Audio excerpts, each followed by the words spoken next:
I bet. We almost ready. What's about to happen now? So I got Erica on. Then I'm gonna bring on my man Johnny. Then we good to go from there. Sorry.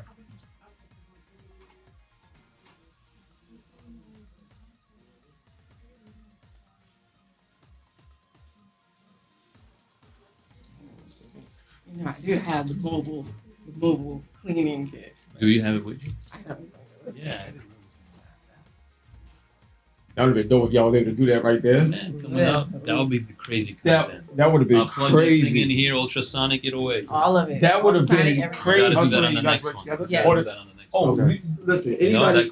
we just discovered something. Yeah, right? like there's so much stuff we can do and should do. Like with like who I am, who you are, who you are. Yes. Like there's so much stuff we can do. That's So why I know we're gonna fingernails. talk to Lamar more, but I yeah, there's work. so much stuff we can do. That's so much stuff. Mike Zaddy.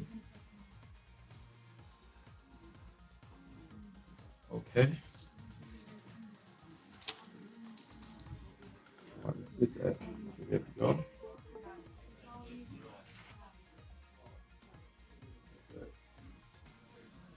There we go.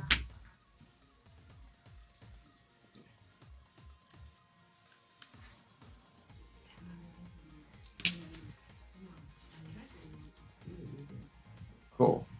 We just Bet. discovered some Oh, no, crazy there. content. Okay. And So y'all- someone in here y'all playing ready? video games that has jewelry. We plug in the ultrasonic cleaning machine and start cleaning their jewelry while Oh, there we go. they play. It's like, see? Yeah, because we could have that. That could have went. Yeah. All right, come through, E. Come through. Sit down. All right. Okay. So now we have the lovely Erica Dixon Co. Let's get it on. So first off, before we even start, you won a few rounds earlier I did. playing Street Fighter 5. Mhm. Now you playing against me. Uh-oh. I didn't expect to win earlier, so Oh, okay. All right. So I don't expect to win now either. all right. Well, I mean, Dad, you gotta have some sort of confidence, like you know. But nah, it ain't gonna work. It ain't gonna work. It's All not right, gonna cool. work. Let's go. Oh man, so nah, I can't wait. So, I'm not sure, about how your gaming, life started. But do you remember, like, like a time when you was younger, where you got like started in the playing games, just in that whole world of just enjoying what the content was like back in the day, whether it was Sega Genesis or whatever. Oh yeah, I loved Sega Genesis, Atari, Nintendo, but I fell in love with like going to the arcades and I would play Tekken. So that's how I'm kind of good at fighting. Holy your Yeah. smokes! She said Tekken.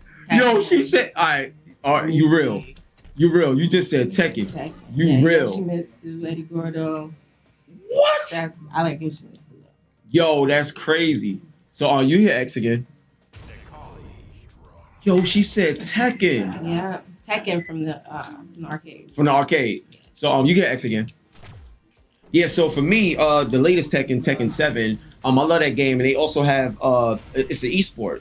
They actually have their world tour, and there's there's a lot of money that's to be made in that. So, what are your thoughts on gaming now in terms of like esports, where it's at today, how big it's gotten? What are your thoughts on it? And in terms of your career, how do you see yourself potentially being involved in the gaming industry? In the gaming industry, Yeah. oh man, I don't even see a correlation.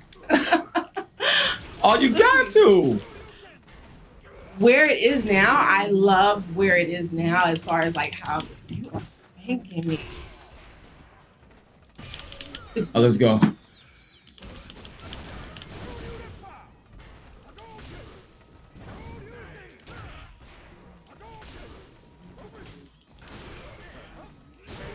Let's go.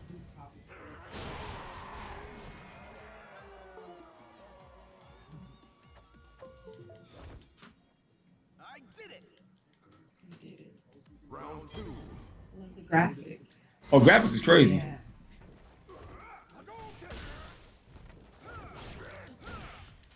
I don't know why I was moving slow like that. That's weird. I don't know why it just got mad choppy for some reason. I don't know why it's doing that. Maybe it's because of the live.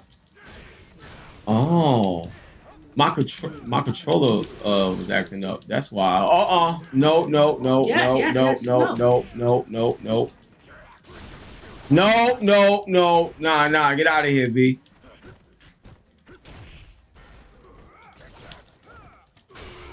Yo, you play games, man. Who's winning? Oh, I'm winning, but no, I'm not actually. Go get him, Erica. Take that belt from him. I don't know why it's It is laggy. Yes. It's not. It's super laggy. Yeah. Eat this. Xbox. No, don't do that. Don't do that. What's your favorite system, PlayStation or Xbox? PlayStation. Thank you. What about you? PlayStation, but I play on PC mainly. Ah, is it better? Yeah, PC's way better. My daughter has a PlayStation in her room, so I rarely get on it. But I bought Tekken just to play myself. No. No. Let's go. Let's go. We did that. Sparks, you can switch it to interview stream, please, if you don't mind. Go to the Streamlabs, the green one, and then we good to go. Yeah. There we go. All right. So let's talk about it. So, how did you get your start? Like in terms of fashion and jewelry and everything. Like, how did you get your start? Where does the passion come from?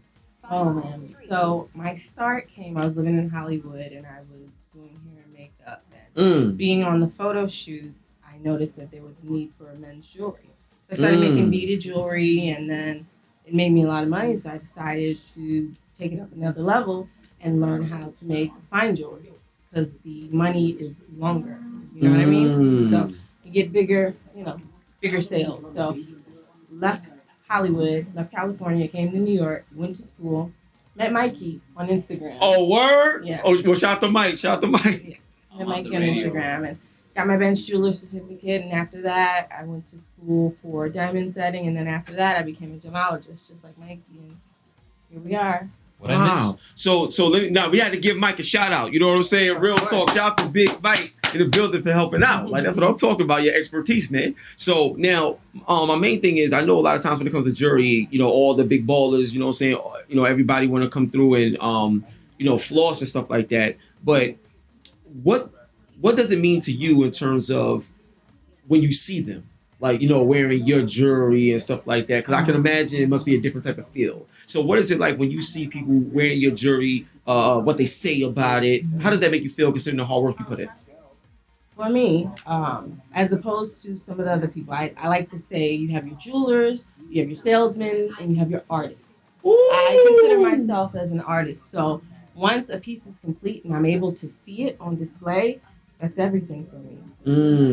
Put the money aside, put the clout aside, just to see someone wearing a beautiful piece that they have, a custom piece, not something that you just walk in and get off the shelf, but something that you put together and boom, it's just, I can't even describe the feeling. That's amazing. So now I got something, this is a major question, right? So when it comes to the art style of it, and you're looking at video games, and you just mentioned Tekken and stuff like that as one of your favorites. Have you ever thought about either having your brand in a game where people could wear your jewelry in the game, or like some of the artists or characters that you see in gaming, you make jewelry out of? Like is there a passion there? Like, you know what I mean? Considering that you do have a love for games. Oh yeah, of course. It'd be nice to see one of the Tekken characters with diamond teeth. Ooh, yo, that's crazy. Grill, right? That's crazy. Awesome. Oh, Nobody's man. done it yet. Yeah, actually, that's not there yet. See, I like anybody that I talk to, I like them to think about things that they probably never even saw, even thought of, or thought could be done. And this right here is like something major. So I got a couple more questions. I'll wrap it up. Now, my next question is, when it comes to the jewelry business, is it all about sales that makes it successful, or is there other things that people may not be aware of that can drive success in the jewelry business, even outside of just selling something? I feel like when you do it for the passion and to make the client happy, that's what drives the success. You have a lot of people that do it for the money, but those people that do it for the money, they may send out a piece that's not quite ready, that's not pristine, that's a little mediocre. But when you do it because you love it and you want to see your client happy, and a lot of times you can't make everyone happy, you know? Absolutely. You can't save everyone money because it costs to be the boss, you feel me? Absolutely. So when you do it, you love it, and you have the perfect client that's willing to spend the money to get what he needs, it comes out great. Have you ever had like a jewelry beef where like there was somebody out there that was like she got some good jewelry, but you know my joint is this, my joint is that. Have y'all ever had, or does something exist where there's like a jewelry off, like a little battle or something? It definitely is, because I'm not what you typically see. When you go to the Diamond District, you don't see a lot of black females. Absolutely. At all. So their thing is they like to say, hey, she doesn't know what she's doing. But I've already overcome that because I've got a list of credentials. I've been formally trained, and you can see me anytime. Hit Google and you'll see me at the bench working and doing everything else. So usually the people that will say, hey, she doesn't know what she's doing, they don't have as much training as me. And it's been one time where I had an NBA player in the office with me. And if they come on the block in the Diamond District, word gets around. So right. One of his former jewelers from across the street found out that he was with me. So he's literally texting him, whatever she's giving to you, I can give it to you cheaper. She doesn't know what she's doing. Come back over here. Wow, you serious? Yo. Yeah. That's wow. Go ahead. That's crazy. Yeah, but it was already a done deal. He told me the guy was texting him and he showed me, but I mean the sale was already completed. So. Wow. And he came back as a repeat customer. That's crazy. So like now for my last question, which is kind of like a two-parter and stuff, is and the same question that I had asked Antonio Brown earlier, but what was a moment in your life when you felt like you was at your lowest and things couldn't get any worse, but you managed to find strength in that moment that allowed you to be successful today? And what would you share with others that's inspiring to do what you do? When I was going through a battle with my ex, I was at my lowest, and I finally decided, you know what? I can do this by myself. I don't need you. I don't need your help. Because if I would have stayed with him, I would have been faking it just so he can financially support me.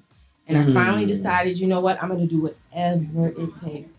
I thank God every day for Mikey. Mikey has always kind of been... Clap it up for Mikey again. You know what I'm saying? Clap it up for Mikey. Yes. No doubt. Definitely. And we went through it. Me and my daughter, we went from living in the projects to living in a shelter. And literally, it happened overnight. Like, picked up the pieces where I was struggling, didn't know where the next piece of money was going to come.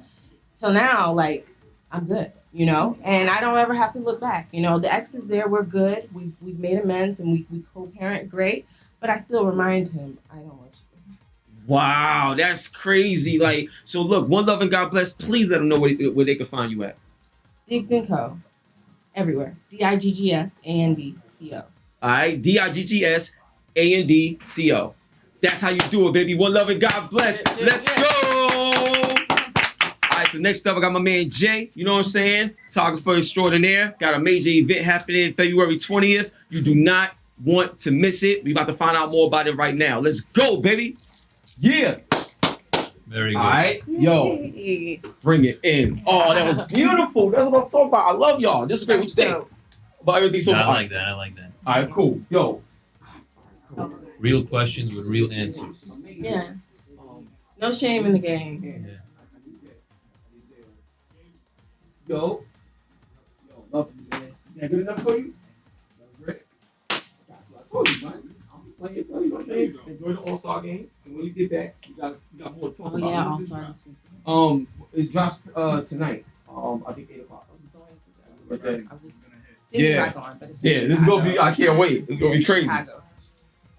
So, yep. Come on, Jay. You can sit there. Yeah. Let's go, man. What's happening, everybody? Word up. Hello. All right. Pleasure. Jonathan. Mike. Officially. Erica. Pleasure. I met you. I know. Once again. Let's go. Let's go, man. Let's do it, Jay. All right, we here. So first off, everybody, listen. This is a special moment. You know what I'm saying? So, like, first off, let them know who you are, what you do, and what makes you legendary. Wow, those are big words, man. Of course it Legendary, is. like hashtag goat emoji, hashtag all that. All of that. Yeah. So I'm Jonathan Mannion, photographer, director. I've been at this thing for 25 years. So, you know, as long as a lot of y'all been alive, probably in this room. Oh, wow, I've been on stage with Big E. I've been. Hold on, stop right there. We We gotta clap it up for Biggie, baby. Gotta clap it up for the notorious B.I.G. Stand up. Brooklyn all day. That's All right, it, go ahead, man. baby. Jay-Z, Reasonable Doubt. Oh my God, we gonna clap it up for that one too. We gonna clap it up for that one too. Brooklyn Jay-Z's again. Reasonable Doubt. All right, go Keep ahead, it bro. in Brooklyn. We can go Fab. We can go up to Harlem. We can go, you know, whatever. You know, That's crazy. DMX, everybody but Tupac. 300 album covers. Honored to still be here. Honored to still be relevant and pushing as hard as ever, man. Trying to continue to set the bar really, really high. Now, one thing I want to say is, cause this is me. Like this is how I look at it. You know what I'm saying? Cause I put God first in everything I do. One of the key things you just said. Shout out to God real quick. Yo, yeah, shout out to God real quick. You know what I'm saying? God all day without God, there's nothing. So my main thing with you, what I want to say, based on what you just said, in terms of being relevant, like remaining relevant.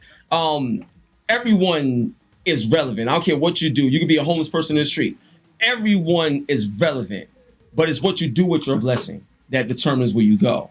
So everyone is relevant. Now, the reason I said that to say this, with what you've been doing in 25 years, when you wake up in the morning, you know what I'm saying? And sometimes you reflect and look back of what you accomplished. I think it's more about, not so much about what you accomplished, but how you impacted so many other people's lives with the work that you put in. So can you share a moment or a time where either someone came up to you or somebody left a comment about you that was like so empowering that made you realize that you can't stop? Yeah. No, look, I mean, there's crazy stories of like, even at the beginning of my career, looking at other people's work and thinking, I'm never going to be that good, and almost giving up, right? So like before I even really started, before Reasonable Doubt, before I was on stage with Big, before, you know, any of the work with Ross or, you know, DMX or anybody, I saw this photographer named Ruben Afanador, and I was like, never going to be that good. What else can I do? But had I stopped then, hip hop would look very different. What would it look like? I don't know. Wow. But I've made, you know, significant kind of contributions. But for me, it was always about making the artist feel like their most authentic selves, who they wanted to be, whether it was an alter ego or who it's exactly who they were, you know? And I think now, you know, the comments that I receive from this younger generation that is inspired by the work that we did in the late 90s, early 2000s, you know, or like, man, I have that Aaliyah picture on my wall in college. Man, wow, that's crazy. I picked up the crazy. camera because of that DMX in the blood.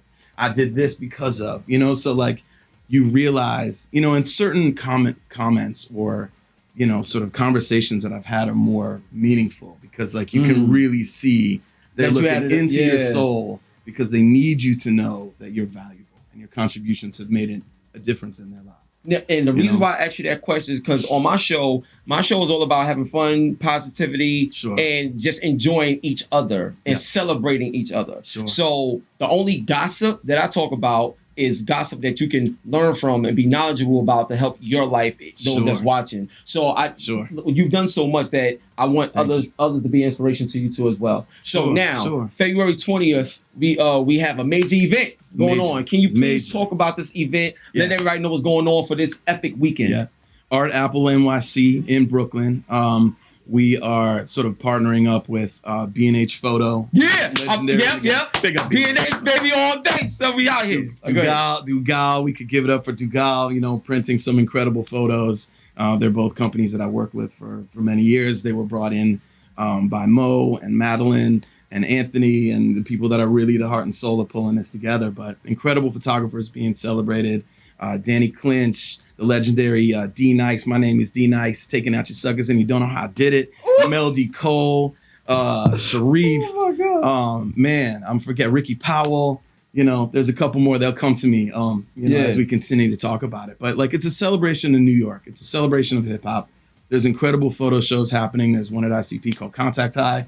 Check that out. But like, this is a moment now for New York photographers to step into the light. When everybody else was in the light, the pieces that we contributed to the success of the culture and the shaping of the visuals of it it's now like on full stage, man. Now I got to talk to you about something. So back in the day, Mark Echo had a game called Getting Up. You know what I'm saying, right? So big up to Mark Echo. Yeah, Mark Echo, word up, man. So let me ask you a question. In this day and age, this year we got the PlayStation 5 and the Xbox Series X dropping and stuff like that. What are your thoughts on the gaming industry period? And what would you want to take the 25 years of experience you have? what would you want to bring to the gaming industry from the experience that you have in the world of hip hop? Yeah.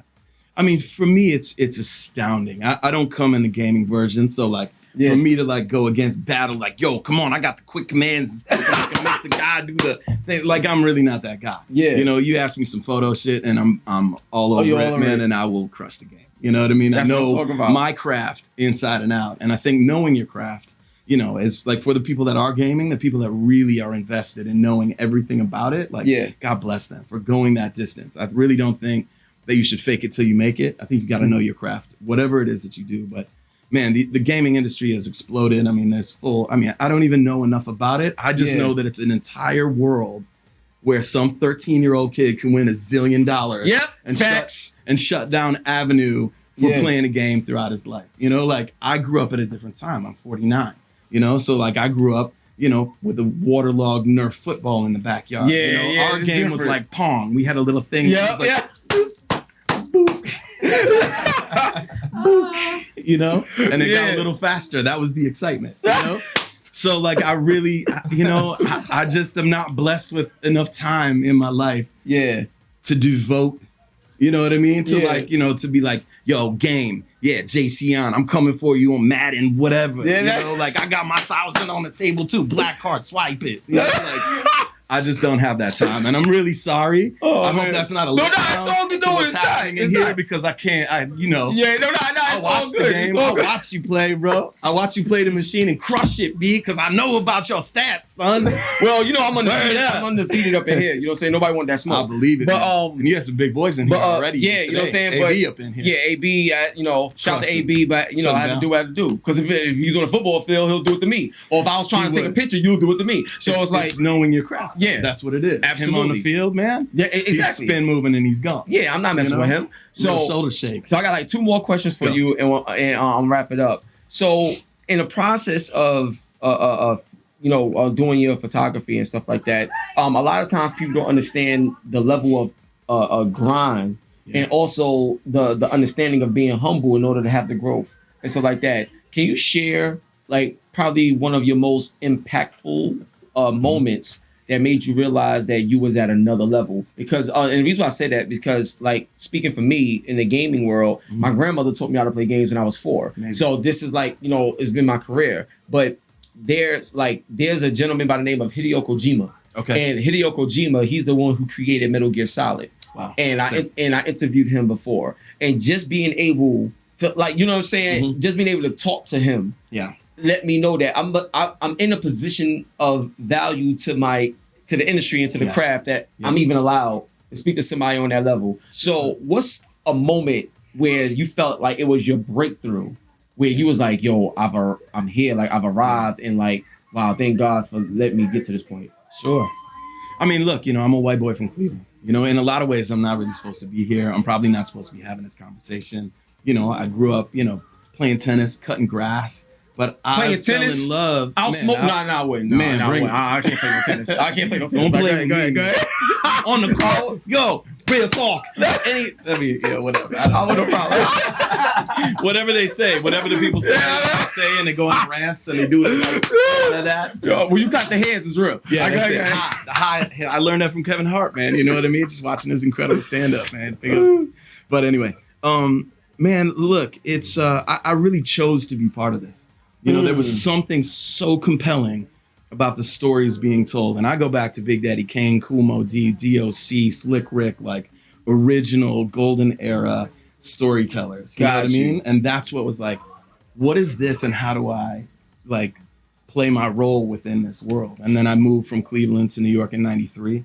And that was such a critical time for hip hop. You know, the emergence of like, I mean, so many albums, but, you know, just think about, you know, Puff kind of, you know, diving into Bad Boy, Big being around, you know, Nas releasing Illmatic. Like, these are all now projects that were like, New York was like on fire. Yet another reason to celebrate New York hip hop as we're doing next week on the 20th, you know? Yeah. And 21st, 2nd, and 3rd if you can't make the opening. Yeah, if you can't make the opening, make sure it's 20th, 21st, or 22nd, right? Opening night 20th, yep. 7 till, you know, until we're done. All right, okay, I like that. Yeah. That's always a good way. See, I wish I was able to bring like a gaming setup to the event? Like we'll talk. Well, I look, don't know. there's so many. Like even in the VR space, man, there's so much to be done. Like it's fascinating to me how amazing the visuals are within the games. And again, like I'm not studying this stuff, but how realistic that is, and the movements and like all of the the points on to make sure that the movements are as authentic as possible. Like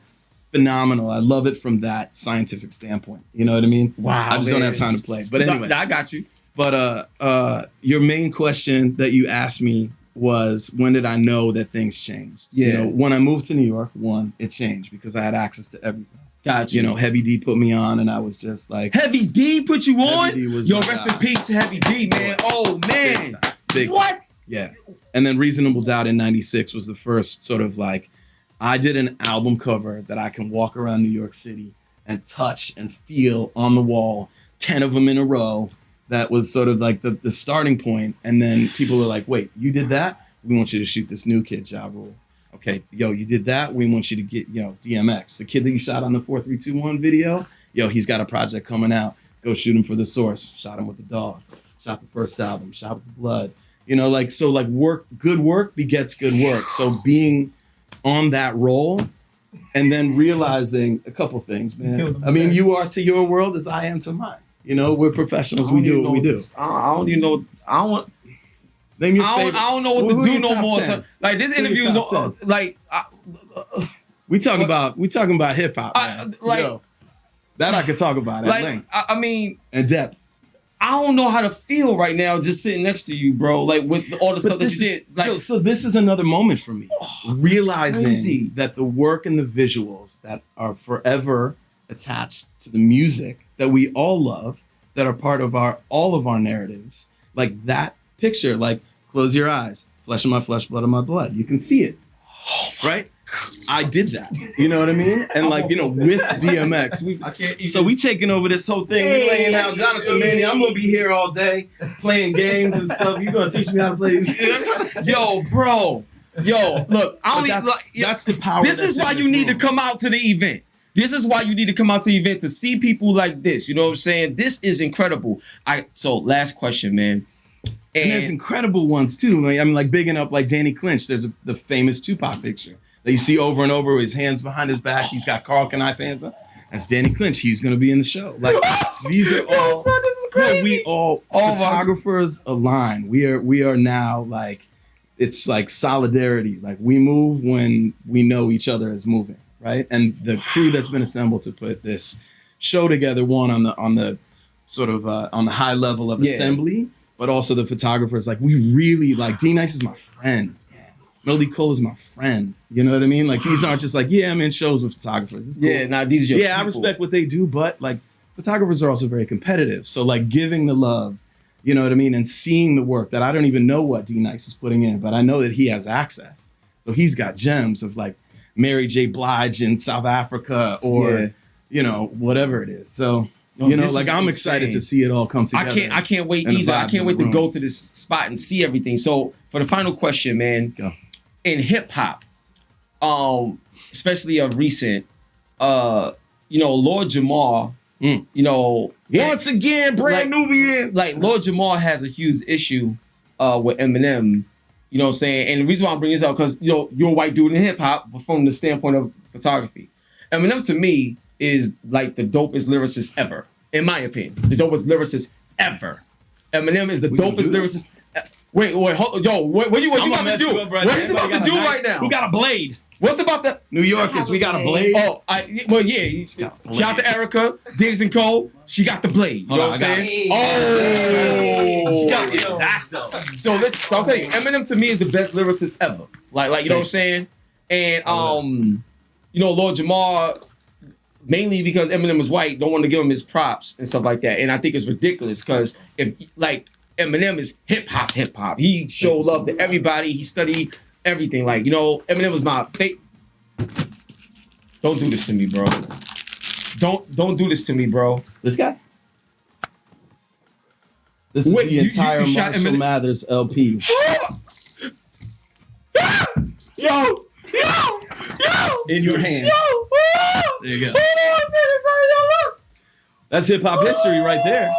It just so happened that Marshall Mathers LP is turning 20 on May 23rd of this year. Oh my So these are being sent to Eminem directly. So your hands have touched them before Eminem's will. Eminem's about to. You don't Eminem understand. Eminem is a Eminem genius, is the best. man. Yo, my man Eminem said, yo, all right, check this out. One of the dopest lines he said, and this is like a while ago, but he was like, yo, and I don't curse, so you'll see, I'll bleep that out. Yes, but I was like, yo, check it. Windows tinted on my ride, but I drive in it. So when I rob a bank, run out and just dive in it. So I'll be disguised in it. And if anybody identifies the guy in it, I'll hide for 5 minutes. Come back, shoot the eyewitness. Fire at the private eye, hire the prior in my business. Oh, how you say that? How you say that?